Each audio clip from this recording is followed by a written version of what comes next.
Alam niyo ba, nakakatawa talaga mga DD sheets, no? Papa-impeach daw si PBBM.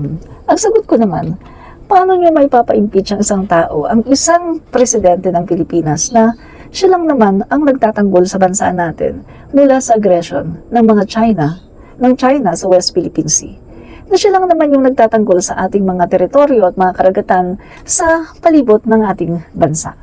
Kita niyo ha, ilang porsyento, majority ng mga Filipino ay naniniwala sa foreign policy ng ating gobyerno at pabor sa pagtatanggol sa ating bansa mula sa Chinese aggression. Paano yan papalitan ng mga Pilipino? Isa lang, mga kaibigan, ang talagang naninindigan ngayon. Gosh, ipapalit nyo si Sara Duterte.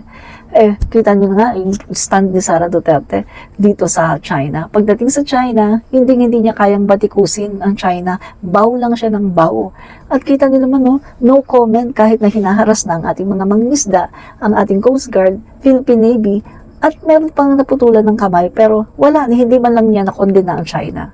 So sa tingin niyo ba na naisin ng mga Pilipino na ipalit ang isang pro-China na Pangulo ng Pilipinas at papalitan ng isang pro-Pilipino na si PBBM na talaga namang ipinagtatanggol ang ating mga teritoryo at ang ating mga isla at minomodernize pa ng bonggang-bongga ang ating military, pati ang Coast Guard at ang Philippine Navy para merong tayo ang Pilipinas pagdating sa Chinese aggression.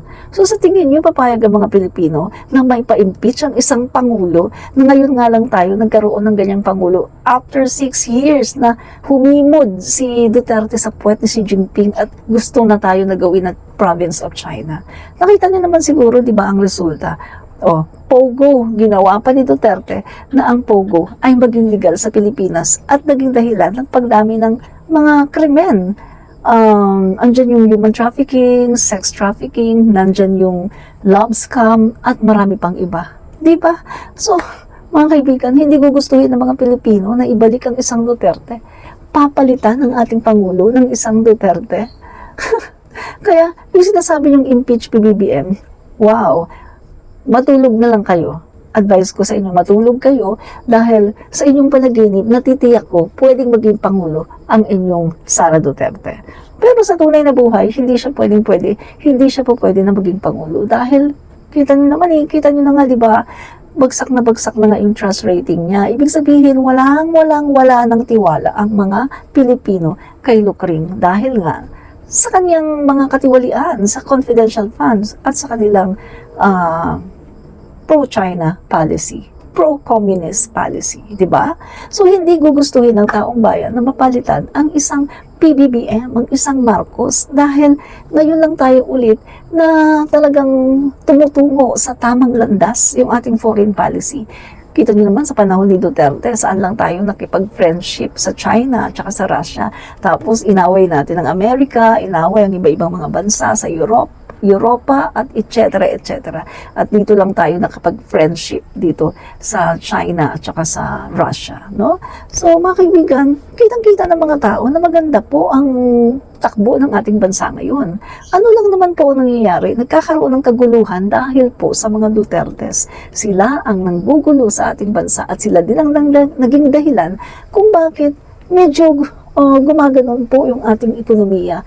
Pero kita niyo naman na focus ang ating Pangulo. Kaya kahit na napakaraming mga political noise, napakaraming mga batikos, mga kaibigan, we're on the right track. At isa ang ating bansa sa talaga namang nangunguna at talaga namang pumapangalawa tayo, mga kaibigan, sa fastest growing economy in Asia. Diba? So, yun mga kaibigan, sa kabila ng napakaraming mga batikos sa ating Pangulo, ay talaga namang hindi siya nagpapatinag at gusto niya tayong dalhin sa isang bagong Pilipinas, na kung saan, mga kaibigan, isang maunlad na Pilipinas at isang maunlad na Filipino. Kaso, meron tayong grupo ng tao na tinatawag ng mga DD sheets na walang hangad kundi pabagsakin ng ating gobyerno at ipalit ang kanilang Sara Duterte na pro-China at isang vice presidente na naghahangad na maging Pangulo ng Pilipinas na kapag nagagalit ay nag-hire na ng assassin para magpatsugi, di ba?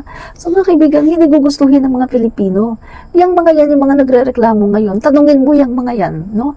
Yung sina Shelo Magno, yung mga kung sino-sino pa dyan, tanungin mo yung mga yan kung gusto ba nilang palitan si PBBM at ipalit si Lucring. Natitiyak ko sa inyo, hindi nila gugustuhin na palitan ni Lucring si PBBM. Dahil pag bumalik tayo sa Duterte, wow, baka another 30,000 EJK na naman. Baka another Pogo era na naman. Baka another Pastillas scam na naman. Yung mga Chinese nagkakaroon ng mga birth certificate, nagkakaroon ng mga Philippine passport kahit hindi naman sila Filipino. Diba?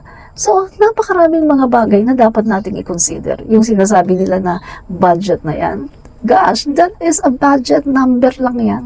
Masasabi mo na corrupt ang isang figure, yung budget na yan, kung ito ay ginasta sa walang kapararakang bagay, kung ito ay ginasta na hindi na ayon sa dapat na pagkagastahan, yun ang corrupt.